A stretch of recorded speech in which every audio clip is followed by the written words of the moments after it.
Hey everyone, this is Dan with Better Thinking, Better Living, and I'm coming to you today from aboard the Carnival Inspiration. I've got my good friend and mentor here, Dr. McClure. We're going to ask him a couple questions in 3 video segments, so this is going to be the first installment today. And I'd just like to say, Dr. McClure, I'm glad that you're here. I've enjoyed this trip. It's been a lot of fun. Absolutely. And we're going to get his take on some different issues today. And so we're going to be talking about belief systems, the power of belief systems. I'm going to talk to you, I'm going to ask you, on a personal level, how powerful are belief systems? On a personal level, belief systems actually, from multiple standpoints, in the point of psychology, it is the core of all of your behavior. Everybody behaves the way they behave based on the system of beliefs that they have. Whether it's bad or good, you believe, and that becomes the core foundation by which you create your behavior. Your behavior is nothing more than a display of what you believe.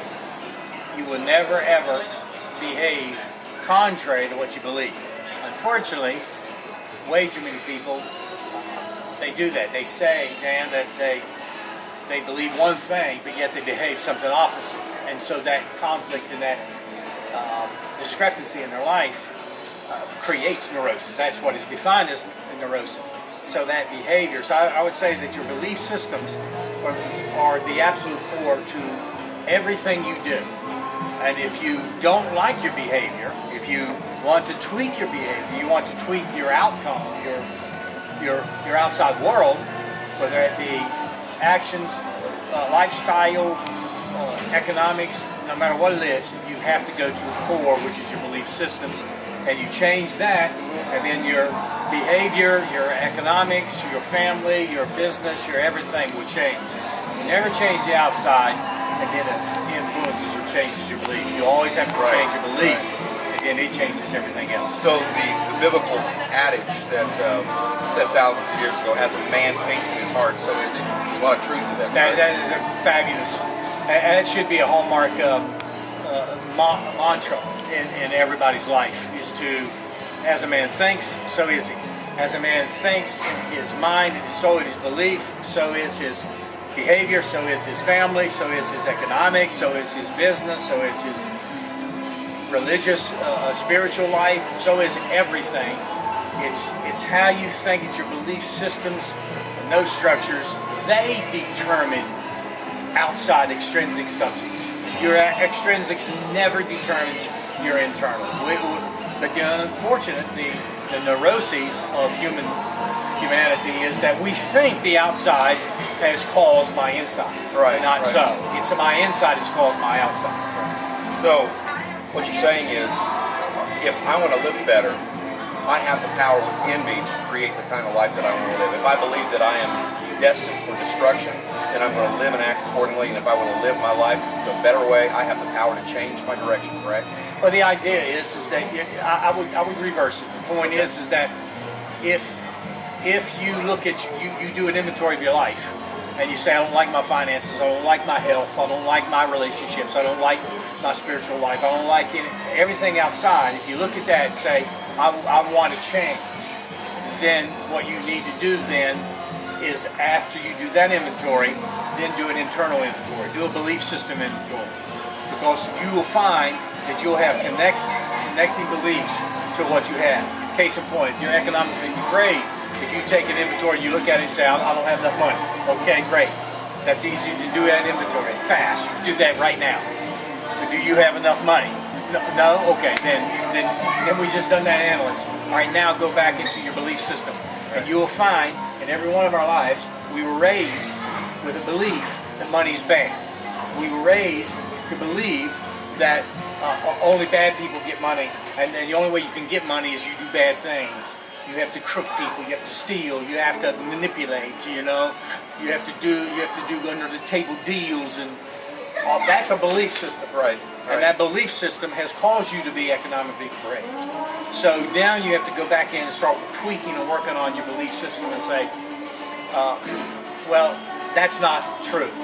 It is not true. And then start adding to your belief systems fundamental principles. You used a Bible verse that says, "As a man thinketh." There's also another Bible verse that says, "Money answers all things." That's right. So then, if you start looking at money differently, then it will automatically start tweaking the way you believe about money, and then suddenly start showing up in your economics. That's good. That's good. Now, what one thing, if there's somebody out there watching today or listening today, and they're wanting to change their life in whatever respect, what step would you suggest that they begin to take today?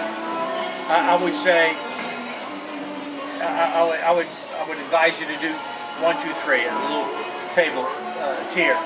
Number one, take an inventory of the people that's around you influencing you. Peer influence is the most powerful subject of our life. Whether you want to accept it or not, acknowledge it or not, who is your circle of influence is guiding and directing your life. So take that inventory.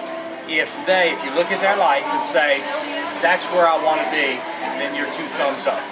If you look at their life and say, I want something better than that, then there's your one, your peer influence. Second is your academic influence. What are you reading? What are you watching? What are you listening to? Your music, your movies, your books? What are you putting into your head? And if you do an inventory there, you'll find. So you say, well, I need more, let's say money. I want to change my money.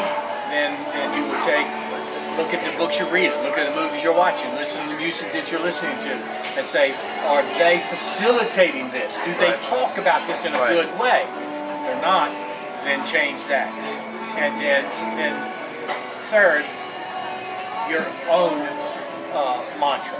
Listen to what you say. Listen to how you talk.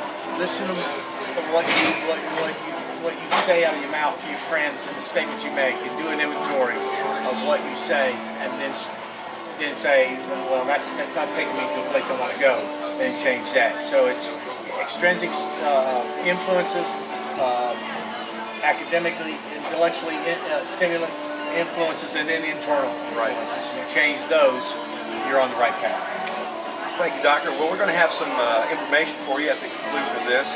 The website of Dr. Tim McClure. Your website is drtimmcclure.com. That is drtimmcclure.com, as well as timmcclure.org, and soon timmcclure.org.com. All right, so click on one of those websites. There's a lot of good, powerful information there that can help you out. I hope this has really helped you today. Thank you, Doctor, for the interview. This is Dan with Better Thinking, Better Living, and we're going to come to you again later.